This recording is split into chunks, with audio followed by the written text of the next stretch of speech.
Hello students, in previous video we have solved question number 1 and 2 of exercise 2.2.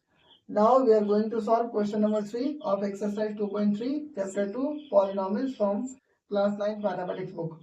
Now question number 3 is find the value of k if x minus 1 is a factor of px in each of the following cases. So basically you have given polynomials, okay, and then question is saying that x minus 1 is a factor of these polynomials and we have to find the value of k. Now if we see question number 1, so px is given, px is equal to x square plus x plus 1, and it is said that x minus 1 is a factor of px. So if we find out the 0 of x minus 1, so x minus 1 is equal to 0, then x is equal to 1. Now if x minus 1 is a factor of px, then the value of px at x is equal to 1 should be 0. Then the value of px at x is equal to 1, it means p1 should be equal to 0. So first of all we have to find the value of p1. P1, how can we find the value of p1? By simply putting x is equal to 1. So px is equal to x square plus x plus 1. Then p1 should be equal to, if we put x in place 1 in place of x, then what will it become? 1 square plus 1 plus k. We know that 1 square is equal to 1 plus 1 plus k. So it is basically 2 plus k. And question is saying x plus 1 is a factor of px. Then I have already told you the value of p1 should be equal to 0. Then P1 should be equal to 0, and we know that P1 is equal to 2 plus K, so 2 plus K is equal to 0, then K should be equal to minus 2. Okay, moving forward to question number 2. Again Px is given and Px is equal to 2x square plus Kx plus under root 2. Again, if we find out the 0 of the polynomial, linear polynomial x minus 1, so we have to put x minus 1 is equal to 0, then x is equal to plus 1, x is equal to 1. Now, if we find the value of p1, so what will it become? We have to put the value of 1 in place of x. So wherever there is x, we have to put the value of 1. So 2 into 1 square plus k into 1 plus under root 2. Then it is equal to 2 because 1 square is 1. 1 into 1 is equal to 1 and 2 into 1 is equal to 2. K into 1 is equal to k plus under root 2. So 2 plus under root 2 plus k. Now x minus 1 is a factor of px. So the value of p1 should be equal to 0. Then p1 is equal to 2 plus under root 2 plus k is equal to 0. This is entirely plus value, and when we change to that side, RHS side, then it will become k is equal to minus 2 minus under root 2, or we can write as minus 2 plus under root 2. When we take common, so the value of k should be equal to minus 2 plus under root 2. Now question number 3 is px is equal to kx square minus under root 2x plus 1. Again x minus 1 is the factor of px. So we will find the 0 of x minus 1. Then x minus 1 is equal to 0. Then x will become 1. X is equal to 1. So we have to find out p1. x की जगह हम लोग 1 लिखेंगे. तो k into 1 square minus under root 2 into 1 plus 1. So it will become k minus under root 2 plus 1. Again, if x minus 1 is the factor of px, then the value of p1 should be equal to 0. Then p1 is equal to k minus under root 2 plus 1 is equal to 0. Then k is under root minus 2, उधर जाके under root plus 2 हो जाएगा, और ये plus 1 minus 1. So the value of k is equal to under root 2 minus 1. Moving forward to question number 4. Again we will find out p1. So p1 is equal to k into 1 square minus 3 into 1 plus k. Then it will become k minus 3 plus k is equal to k plus k 2k minus 3. K plus k is equal to 2k minus 3. Again the value of P1 should be equal to 0. Then 2k minus 3, the value of P1 is 2k minus 3. So 2k minus 3 should be equal to 0. Then 2k is equal to 3. Minus 3 will become plus 3. And k is equal to 3 by 2. So if x minus 1 is the factor of this quadratic polynomial px, then the value of k should be equal to 3 upon 2. Question number 4 is factorized. So we have to factorize the given polynomials. Now question number 1 is 12x squared minus 7x plus 1. All of you know that this is a quadratic polynomial. ये जो है इसे हम बोलेंगे quadratic polynomial. सबसे पहले इसको हम लोग बोल सकते हैं कि ये अलजेब्रिक एक्सप्रेशन है. अब अलजेब्रिक एक्सप्रेशन में जो वेरिएबल है x और उस वेरिएबल का जो पावर है होल नंबर है, देन हम उसको बोल पाएंगे कि इट इज अ पॉलिनोमियल. और पॉलिनोमियल में जो वेरिएबल है, वेरिएबल का जो हाईएस्ट पावर है यानी कि पॉलिनोमियल का डिग्री, वो डिग्री है 2. इसलिए इस पॉलिनोमियल को हम लोगों को बोलना होगा क्वाड्रेटिक पॉलिनोमियल. सो नाउ अगर हमें फैक्टराइज करना है तो in general there are generally two methods to factorise the polynomial, quadratic polynomial. Quadratic polynomial है तो इसके लिए एक स्पेसिफिक मेथड है, मिडिल टर्म स्प्लिटिंग मेथड.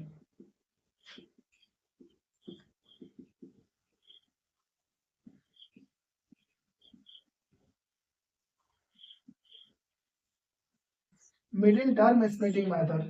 तो एज द नेम सजेस्ट, जो मिडिल वाला टर्म है उसको स्प्लिट करना होगा. स्प्लिट का मतलब दो भागों में बांटना होगा. कैसे बांटेंगे? Like 12x square minus 7x plus 1. तो हमें क्या करना है, ये जो माइनस का 7 है, माइनस के 7 को दो पार्ट्स में डिवाइड करना है. कि अगर हम इसको प्लस करेंगे तो माइनस 7 आएगा, और अगर हम मल्टीप्लाई करें तो 12 इंटू 1 12 आना चाहिए. मल्टीप्लाई करने पे माइनस 7 आना चाहिए, और सॉरी 8 करने पे माइनस 7 आना चाहिए, और मल्टीप्लाई करने पे 12 आना चाहिए. तो आप देख पाएंगे कि अगर हम माइनस 7 को माइनस 5 एंड माइनस 2 में डिवाइड करते हैं, माइनस 5 एंड माइनस 2 में डिवाइड करते हैं, तो minus 5 plus minus 2 is equal to minus 7, and minus 5 into minus 2. No, we cannot write minus 5 and minus 2. We have to change. Because minus 5 और minus 2 को multiply करेंगे तो it will become 10. But हमें यहाँ पे 12 चाहिए. So basically हमें लिखना होगा minus 4 and minus 3. Minus 4 and minus 3. Minus 7 को करना होगा माइनस 4 एंड माइनस 3. माइनस 4 को और माइनस 3 को प्लस करेंगे तो ये माइनस 7 आएगा, और माइनस 4 को माइनस 3 से मल्टीप्लाई करेंगे तो it will become plus 12. Basically जो क्वाड्रेटिक पॉलिनोमियल्स होते हैं उनको स्टैंडर्ड फॉर्म में हम लिखते हैं ax square plus bx plus c. This is the standard form of quadratic polynomial. अब मिडिल टर्म स्प्लिटिंग मेथड में हमें b को डिवाइड करना होता है दो पार्ट में. b को हमें दो पार्ट में डिवाइड करना होता है. लेट सपोज हमने डिवाइड कर दिया अल्फा एंड बीटा. तो लॉजिक क्या है कि अल्फा और बीटा को जोड़ने पे b आना चाहिए, और अल्फा बीटा को गुना करने पे, इस दोनों को गुना करने पे ac आना चाहिए. इसीलिए हम लोगों ने 12x square minus 7x plus 1 को मिडिल टर्म स्प्लिटिंग मेथड से अगर फैक्टराइज करना है तो मिडिल टर्म यानी कि माइनस 7x को दो पार्ट में डिवाइड करना होगा. और हम लोगों ने यहाँ पे किया, पिछली बार हमने लिखा था माइनस 5 माइनस 2. माइनस 5 माइनस 2 को प्लस करने पे माइनस 7 आएगा, बट माइनस 5 और माइनस 2 को प्लस मल्टीप्लाई करने पे प्लस का 10 आएगा, और हमें प्लस का 12 चाहिए. तो हम एक बार माइनस 4 माइनस 3 कर लेते हैं. 12x square minus 4x minus 3x और प्लस 1. बेसिकली माइनस 7x की जगह हम लोगों ने लिखा minus 4x and minus 3x. Now 12x square minus 4x, इसको एक साथ लिख लेते हैं. माइनस बाहर लेंगे 3x माइनस 1. अब यहाँ पे हमें देखना होगा कि कॉमन क्या आ रहा है. तो कॉमन 4x है, तो यहाँ पे आएगा 3x माइनस 1, और यहाँ 1 कॉमन है तो 3x माइनस 1. अब ये 3x माइनस 1 यहाँ भी है और 3x-1 यहाँ भी है, तो हम 3x-1 कॉमन ले सकते हैं, तो यहाँ पे होगा 4x और यहाँ पे होगा -1. So basically we can write 12x square minus 7x plus 1 is equal to 3x minus 1 into 4x minus 1. इसके बाद हम लोग सेकंड क्वेश्चन करेंगे 2x square plus 7x plus 3. Again से हम middle term splitting method figure करना चाहेंगे, तो 7 को दो पार्ट में डिवाइड करना होगा कि प्लस करने पे 7 आ जाए और मल्टीप्लाई करने पे 2 3 जा 6 आ जाए. तो बेसिकली हम कर सकते हैं 6x एंड x. तो 6 और 1 को जोड़ेंगे तो 7 आएगा, 6 को 1 से मल्टीप्लाई करेंगे तो 6 आएगा. तो we can write 2x square और 7x की जगह हम लिखेंगे 6x प्लस x प्लस 3. अब 2x स्क्वायर प्लस 6x को एक साथ लिख लेंगे, फिर x प्लस 3 को एक साथ लिख लेंगे. यहाँ पे 2x स्क्वायर और 6x में आप इजीली बता पाएंगे कॉमन जो है वो होगा 2x. कॉमन जो है वो 2x है, तो यहाँ पे क्या बचेगा, 2x कॉमन ले लेंगे तो यहाँ x बचेगा और यहाँ पे 3 बचेगा. यहाँ 1 कॉमन है, x प्लस 3 बचेगा. अब अगेन से ये x प्लस 3 और x प्लस 3 यहाँ पे कॉमन है, तो यहाँ पे 2x बचा और यहाँ पे 1 बचा. तो इस तरीके से हम क्वाड्रेटिक पॉलिनोमियल को फैक्टराइज कर सकते हैं. नाउ क्वेश्चन नंबर 3 करेंगे फैक्टराइजेशन का. 6x square plus 5x minus 6. Again से हम इसको मिडिल टर्म स्प्लिटिंग मेथड से सॉल्व करने की कोशिश करेंगे. तो आप देखेंगे हमें 5x जो है बेसिकली 5 को हमें दो पार्ट में डिवाइड करना है कि प्लस करेंगे तो 5 आ जाएगा और माइनस करेंगे तो गुना करेंगे तो माइनस का 36. तो इसको हम लोग कर पाएंगे प्लस का 9 एंड माइनस का 4. आप देखेंगे प्लस 9 इंटू -4, इसको 8 करेंगे तो 5 आएगा और मल्टीप्लाई करेंगे 9 और -4 को मल्टीप्लाई करेंगे तो माइनस का 36 आएगा. तो इसको हम लोग लिख पाएंगे 6x square plus 9x minus 4x minus 6. 6x square plus 9x को एक साथ ले लेते हैं, माइनस कॉमन लेके 4x प्लस 6 को एक साथ. अब यहाँ हमें देखना होगा 3x जो है यहाँ पे कॉमन है, तो 3 2 जा 6 और x स्क्वायर में से x चला जाएगा तो x बचेगा. फिर 3 3 जा 9, x कॉमन ले लिया हमने. यहाँ से इजीली आप देख पाएंगे कि 4 और 6 में 2 कॉमन है, तो 2 अगर कॉमन लेंगे तो 2 2 जा 4x और 2 3 जा 6. तो यहाँ पे 2x प्लस 3 और यहाँ पे 2x प्लस 3. तो 2x प्लस 3 कॉमन ले सकते हैं. 2x प्लस 3 कॉमन लेंगे तो यहाँ पे 3x बचेगा और यहाँ -2 बचेगा. ये फैक्टर्स हैं 2x प्लस 3 और 3x माइनस 2 जो है 6x square plus 5x minus 6 का फैक्टर है. अगेन अब हम लोग फोर्थ क्वेश्चन देखते हैं. 3x square minus x minus 4. तो ये जो माइनस एक्स है middle term basically -1 into x. तो -1 को हमें स्प्लिट करना होगा दो पार्ट में कि जोड़े तो -1 आ जाए और गुना करें तो 3 4 जा 12 माइनस का 12. तो आप देख पाएंगे इजीली हम लोग -4 एंड 3 में डिवाइड कर पाएंगे. -4 प्लस 3, -4 प्लस 3 करेंगे तो ये -1 आएगा और -4 को 3 से मल्टीप्लाई करेंगे तो -12 आएगा. फिर हम लोग इसको लिख पाएंगे 3x square minus x minus 4. तो 3x square minus 4x plus 3x minus 4. उसके बाद 3x स्क्वायर माइनस 4x को एक साथ लिख लेंगे प्लस 3x माइनस 4 को एक साथ. आप देख पाएंगे कि यहाँ पे हम लोग x कॉमन ले सकते हैं. x कॉमन लेंगे तो यहाँ 3x बचेगा और यहाँ पे 4 बचेगा. यहाँ 1 कॉमन ले सकते हैं 3x माइनस 4. अब 3x माइनस 4 यहाँ पे भी है और यहाँ भी है, तो 3x माइनस 4 यहाँ पर कॉमन ले लेंगे तो यहाँ पे x बचेगा और यहाँ पे 1. These are the two factors like 3x minus 4 and x plus 2.